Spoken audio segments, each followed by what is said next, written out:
বোনের মেয়েরা বায়না ধরেছে ওদেরকে ঘুরতে নিয়ে যেতে, ওদেরকে শিশু পার্কে নিয়ে যেতে। তো কী আর করা, আঙ্কেলে তো এটাই শুনে রাজি হয়ে গেল। যেহেতু ওদের বাবারা ইন্ডিয়াতে চলে গেছে, সেজন্য আঙ্কেলে আজকে নিয়ে গেছে ফয়েজ লেক, এটা লেক ভিউতে। তো হ্যালো এভরিওয়ান, আসসালামু আলাইকুম। সবাই কেমন আছেন? আশা করি সবাই অনেক ভালো আছেন। আলহামদুলিল্লাহ, আমরাও ভালো আছি। তো আজকে বিকাল থেকে ব্লগটা স্টার্ট করছি, দেখতে থাকুন আজকের এই ব্লগটি। খুবই এলোমেলোভাবে ভিডিওটা করা হয়েছিল। এখানের মধ্যে বাচ্চারা সবাই উঠেছিল, আমিও উঠেছিলাম, কিন্তু মানে টিকিটের সাথে রাইডারও ফ্রি ছিল, 5টা রাইডারই ফ্রি ছিল। সেজন্য সব বাচ্চারা মিলে রাইডারে উঠে গেল, সে সাথে সাথে আমিও উঠে গেলাম পরের রাইডারে। তো আমার হাজব্যান্ড, আমি আর আমার ছেলেকে নিয়ে উঠে গেলাম। আসলে বাচ্চারা যে এটা আনন্দ করছে, এটা হচ্ছে আর বড় পাওয়ার কিছুই নেই।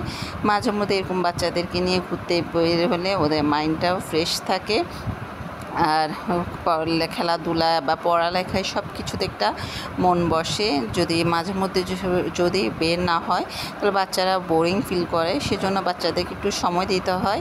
আসলে এটা তো উঠে এত যে ভয় পেয়েছিল, আমার ছেলেটা অনেক ভয় পেয়েছিল, অনেক রিস্কের ব্যাপার ছিল এটা। কিন্তু আমি একবার উঠেছিলাম, উঠে আমার পুরা হার্টবিট বেড়ে গেছে। আমি আর এরপরে এটাতে উঠিনি। অনেক বাচ্চারা চিল্লাচ্ছিল, আপনারা দেখতে পাবেন ভিডিওটিতে। এখানে আমার মেয়েরা, আমার বোনের ছেলে মেয়েরা, তারপর এখানে আমার ভাই ছিল, আমার হাজব্যান্ড ছিল, আর আমার ছেলে ছিল। তো এটা অনেক ভয়ঙ্কর ছিল। এই বাম্পার রাউন্ডে আমিও উঠেছিলাম।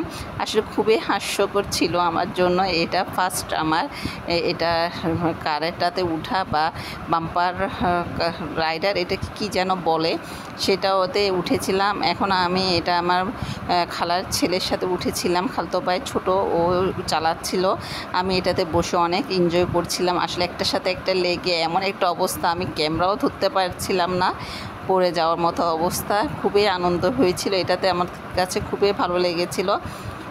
ওইটাতে চড়ার কোনো প্ল্যান ছিল না, ওইটাতে বহুত জোর করেছিল আমার হাজব্যান্ড, এটাতে উঠো। আমি যে না, আমি ওইটাতে উঠবো না। ওইটাও বাচ্চারা এত চিল্লাচ্ছিল, এত ভয় পেয়েছিল, মানে অনেক রিস্ক ছিল। আমি সেটা ভিডিও করতেই ভুলে গেছি। আমি তো ওদেরকে বলছিলাম নামান না, নামান নামান না, আস্তে আস্তে করুন, চালান। এটা বলে যে একবার যদি চালায় সেটা আর বন্ধ করা যাবে না। তো আমার ছেলেও অনেক ভয় পেয়েছিল, রাত্রেবেলাও অনেক ভয় পেয়েছিল। এই রাইডারগুলো মানে টিকিটের সাথে ফ্রি ছিল, যার কারণে এগুলোতে আমিও উঠেছিলাম, কিন্তু এত আনন্দ পাবো সেটা আর ভাবিনি। এটাতে অনেক মজা লেগেছিল আমার কাছে। তো একটার সাথে আমার মেয়েরা একদিকে দাঁড়ায় ছিল, মানে গাড়িতে বসেছিল, ওরা চালাতে পারছিল না। কি আর করা, এটা দেখে আমার এমন হাসি পাচ্ছে। দেখুন আমার মেয়ে আর বোনের মেয়েটা, ওরা এক সাইডে গাড়ি নিয়ে চালাতে পারছি না, ব্রেক করতে পারছে না। আসলে এটা ফার্স্ট টাইম আমার এটাতে উঠেছিলাম, আমিও, আমার বাচ্চারাও এটাতে উঠেছিল। তো কিছু কিছু ভিডিও আমি তুলে ধরেছি আপনাদের সাথে শেয়ার করার জন্য। আসলে আমার খালতো ভাই বলেছিল ও পারবে, কিন্তু আমি বলি কী রে, তুই যে এই অবস্থা করলি, তুই তো কিছুই পারস না, শুধু শুধু আমাদেরকে একটার সাথে একটাতে অ্যাক্সিডেন্ট করাইছস, কী আর বলবো ওকে, ছোটো মানুষ, ও তো আর বুঝে নেই। তো এটা দেখে আমার অনেক হাসি পাচ্ছিল। ভিডিওটা যখন আমি এডিট করছিলাম বা তখন আমার খুবই হাসি পাচ্ছিল এই রাইডারগুলোতে চড়ে। আর এটাতে আমার ছেলে ও চড়তে চেয়েছিল, কিন্তু ছোট মানুষ তো পারবে না, আর আমরাও কোনো প্রিপারেশন নিয়ে যাইনি, হুটহাট করে প্রোগ্রাম হয়েছিল, যার কারণে যাওয়া। তো ওরা এখানে লাস্ট পর্যায়ে দোলনাতে চড়ে তারপর আমরা এখান থেকে বের হয়ে যাব। কিছু খাওয়া দাওয়া তো করতে হবে, যেহেতু বাইরে বের হয়েছি, কিছু তো খেতে হবে। তো এখানে আবার আরেকটাতে রাইডারে চড়বে বাচ্চারা, এটা কিন্তু ফ্রি ছিল না, এটা টিকিট কেটে নিয়েছিল। তো ওরা এখানে উঠেছিল, আমি উঁচা দেখি আর এটার উপর উঠে নিয়ে একটু কিছু ভিডিও আপনাদের সাথে শেয়ার করার জন্য নিয়েছি। তো ওরা এটাতে চড়বে, এটা কিন্তু এত রিস্ক ছিল না, যেটা ফার্স্ট টাইম আপনাদেরকে দেখিয়েছিলাম। ইয়ের মতো ড্রাগনের মতো, সেটা কিন্তু অনেক রিস্ক ছিল, সেটাতে আমার হাজব্যান্ডও অনেক ভয় পেয়েছে। আমার হাজব্যান্ড সচরাচর ভয় পায় না, কিন্তু এটাতে উঠে এত ভয় পেয়েছে মানে বলার মতো না। আমি ওদেরকে বলছি বন্ধ করুন বন্ধ করুন, তারপরে বন্ধ করছে না। তো আমার ছেলে ভয় পেয়েও বলছে দেখুন ভয় পাইনি আমি, মানে ও একটা সাহসিকতার পরিচয় দেখাচ্ছিল। ও বলে যে আবার যাবে আবার যাবে। তো এখানে নাস্তা দিয়েছিল, আমরা রোদেলা বিকেলে চলে গেলাম। তো এখানে ছিল নান রুটি, পরোটা, শর্মা, চিকেন টিক্কা, কোল্ড ড্রিঙ্কস ছিল। কোল্ড ড্রিঙ্কস কিন্তু আমাদের ওই যেখানে গিয়েছিলাম ফয়েজ লেক সেখানে ফ্রি দিয়েছিল, সেটা এখানে খেয়েছিলাম আমরা।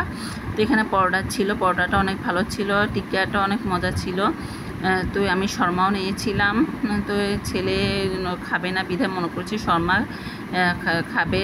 চিকেনটা একটু ঝাল ঝাল ছিল, ভালোই লেগেছিল। তো এগুলো খাওয়া দাওয়া করার পরে আমরা বাসায় চলে আসবো, একটু চা খাবো। রাস্তায় দাঁড়িয়ে চা খেতে কিন্তু অনেক মজা লাগে। আর এখানকার চাটা একটু কড়া, মানে মাথা ব্যথাটা চলে যাওয়ার জন্য চাটা খেতে চলে আসলাম। তো এই ভিডিওটা আপনাদের সাথে শেয়ার করার জন্য আমি এডিটিং করছিলাম, হাসছিলাম যে আজকে ভিডিওটা অনেক ইন্টারেস্টিং। তো আজকে ভিডিওটা কেমন লেগেছে অবশ্যই আমাকে কমেন্টস করে জানাবেন। সবাই ভালো থাকবেন, সুস্থ থাকবেন, আমাদের জন্য দোয়া করবেন, আর বেশি বেশি করে আমার ভিডিওগুলো শেয়ার করবেন। আসসালামু আলাইকুম।